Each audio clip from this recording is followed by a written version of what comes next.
O reino dos céus é como um tesouro escondido no campo. Duas mulheres chegam, desesperadas, diante do rei Salomão. Uma diz, é o seguinte: nós tivemos filho na mesma época. Estava dormindo com meu filho e ela com o dela. Ela dormiu em cima dela, ele morreu, e durante a noite ela veio e trocou as crianças. Isso fez com que eu ficasse com o menino morto e ela com o meu filho vivo. Quando eu acordei de manhã, eu percebi que o menino estava morto e que não era o meu filho. E começamos então a discussão e ela dizia, não, esse é o teu filho. E aí começamos a discussão e viemos então diante da tua presença. As duas estavam ali. Mas a outra começou a dizer, não, esse filho é meu, o seu é o que morreu e tudo mais, aquela situação bem complicada. Bom, Salomão disse, vamos resolver. Ele tomou uma decisão muito prática. Vamos pegar uma espada, partir ao meio o menino, vivo, e a gente dá metade do menino para uma mãe e a outra metade para outra. Uma das mulheres disse, não, pelo amor de Deus, não faça isso. Eu prefiro então que o filho fique com ela. A outra, não, o rei é justo. Assim uma fica com a metade e a outra fica com a outra metade. Bom, quando a outra reagiu assim, ele soube então que de fato a primeira era a mãe do filho. Ora, essa história é muito bonita, é chamada de julgamento de Salomão, e na verdade ela atesta aquilo que está presente na primeira leitura da liturgia deste 17º domingo do tempo comum, que é tirado em 1 Reis, capítulo 3, versículo 5, depois 7 a 12. A oração que Salomão faz é esta. Ele podia ter pedido muitas coisas, glória, poder e tudo mais. Mas o que ele pediu? Ele pediu a Deus um coração que seja sábio. E ao pedir isso, ele estava pedindo tudo, porque sem sabedoria, gente, nós somos como um carro sem volante, como um navio sem timão, não Corinthians, claro, mas sem a roda do leme, quer dizer, para conduzir a nossa vida, para direcionar a nossa vida. Ele pediu a capacidade de escutar. Isso é muito importante, sobretudo no mundo atual, onde todo mundo quer falar e não quer ouvir. Porque muitas vezes nós não sabemos o que falar porque nós não sabemos ouvir. Nós não somos capazes de diálogo, não somos capazes de nos colocar no lugar do outro. Então, o Salomão pede a sabedoria e ele traduz isso como essa capacidade de ouvir, essa capacidade de discernir entre o bem e o mal, a capacidade de governar o povo com justiça. Essa história que eu acabei de contar para vocês, na verdade, atesta que essa oração de Salomão, ela foi atendida. E a leitura diz o seguinte, que Deus não só deu a sabedoria, mas deu tudo mais para ele, riquezas e glória e tudo mais. E aí eu sempre me lembro dessa música que todos nós conhecemos bem, cantamos geralmente na aclamação do Evangelho, não é? Buscai primeiro o reino de Deus e tudo vos será dado em acréscimo. Então, buscar o reino de Deus para nós, de modo especial, nesse dia que celebramos, que nós meditamos sobre 3 parábolas, aqui na nossa reflexão, eu vou enfatizar apenas as 2 primeiras.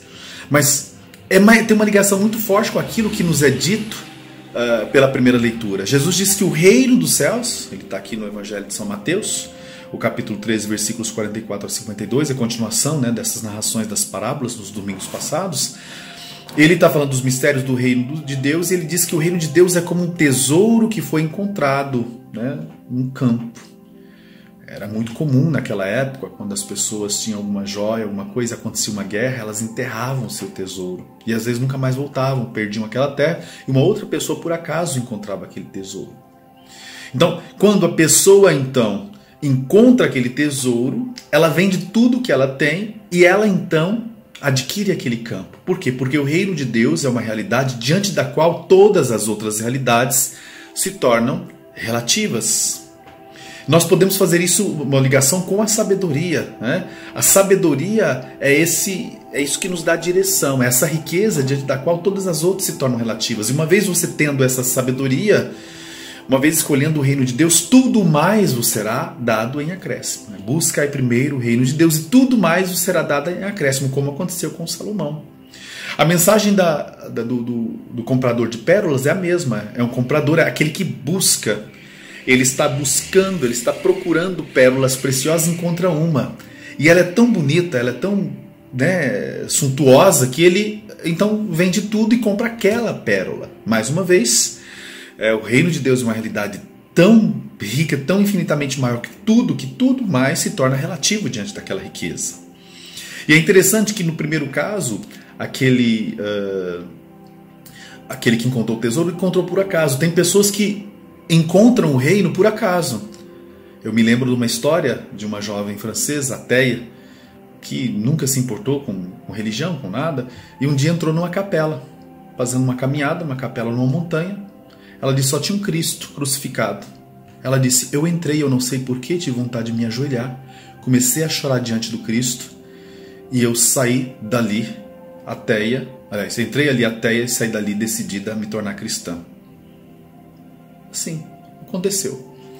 Mas na segunda parábola nós temos a história daquele que busca, daquele que é o comprador, que está buscando. Então quantas pessoas estão buscando este reino, e se encontrar com este reino?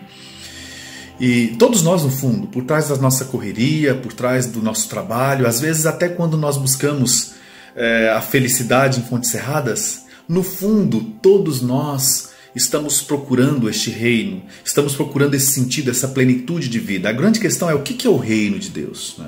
Muito se discutiu na história sobre o que é o reino de Deus e continua-se a discutir isso na teologia. O Papa Bento XVI escreveu um livro muito bonito chamado Jesus de Nazaré e ele vai falar um pouquinho dos significados na história do reino de Deus. Então muito se discutiu e muito se discute.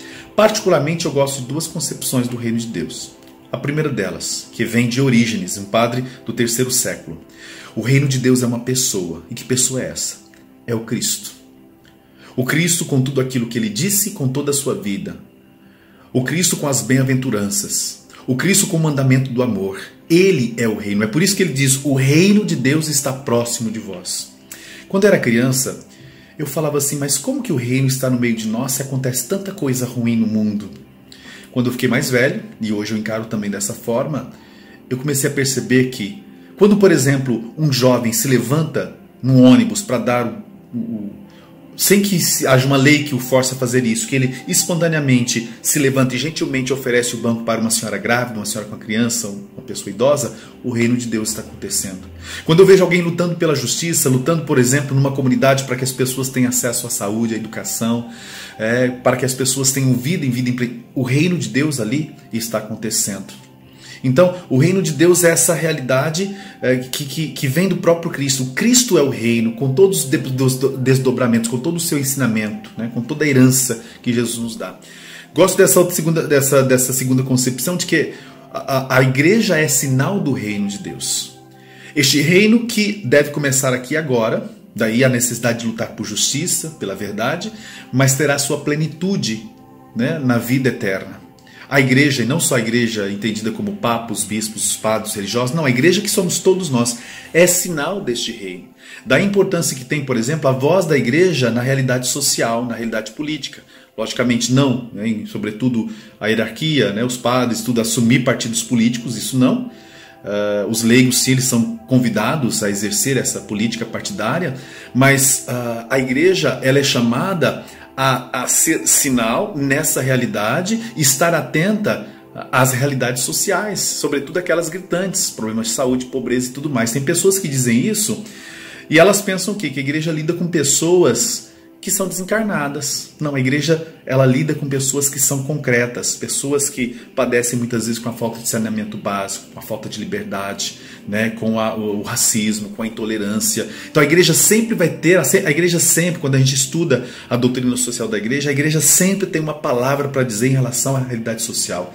E ela nos ajuda também a estar atentos àqueles projetos políticos que às vezes têm uma, vamos assim dizer, uma roupagem religiosa cristã, mas por trás existe perversidade. É o que nós estamos vivendo no país agora, né? Hoje se fala muito, de modo especial na política atual, fala-se muito de Deus, né, que se defende, a família se defende isso e aquilo, mas por trás nós vemos discursos, atitudes perversas e discursos perversos também, que primam pela intolerância, pela tortura, que primam, por exemplo, pelo armamento das pessoas.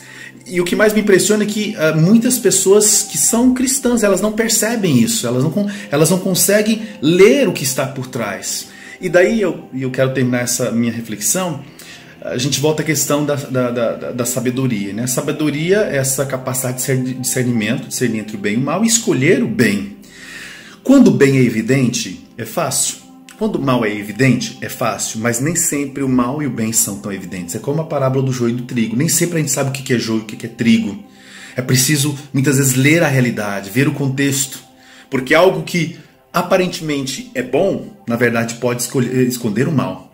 E algo que aparentemente é mal, na verdade, por trás existe um bem. Então, esse discernimento é muito necessário, de modo especial, na atualidade.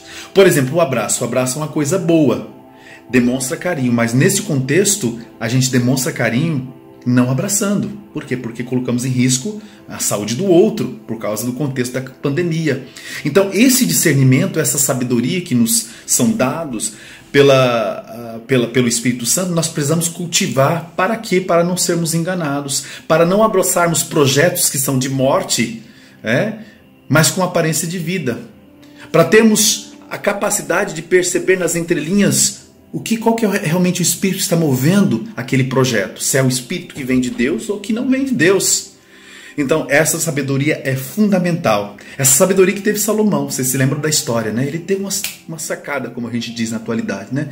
Então, pensamos, através da meditação desse texto, que o Senhor nos dê essa capacidade de ser sabedoria e chegar à nossa vida, né? A sabedoria está relacionada com a justiça, com a verdade, com o cuidado, com a humildade. Todos nós vimos o que aconteceu aí com esse desembargador aqui no litoral de São Paulo. Uma pessoa de quem a gente espera um pouco de sabedoria, já tem uma experiência, né? Já tem uma certa idade, mas tratando um policial, né? com tanta, vamos assim dizer, com tanto desrespeito, com tanta falta de consideração, sentindo-se melhor. Quem somos nós para nos sentirmos melhores do que os outros? Pelo contrário, quanto mais a gente vai crescendo, a gente trabalha na justiça, a gente estuda, a gente deveria tratar melhor ainda as pessoas. Eu sempre vejo o exemplo do Papa Francisco. O Papa Francisco é o Papa, mas a gente vê o Papa Francisco assim muito próximo de nós. Alguém que nos olha assim com uma... Tipo assim, nós temos a mesma dignidade. Então, não nos deixemos levar por esse espírito de arrogância, por esse espírito de individualismo, de fechamento em nós mesmos, mas sejamos pessoas humildes, sejamos pessoas sábias, saibamos discernir entre o bem e o mal. E, sobretudo, saibamos escolher o bem. Deus abençoe você e a sua família.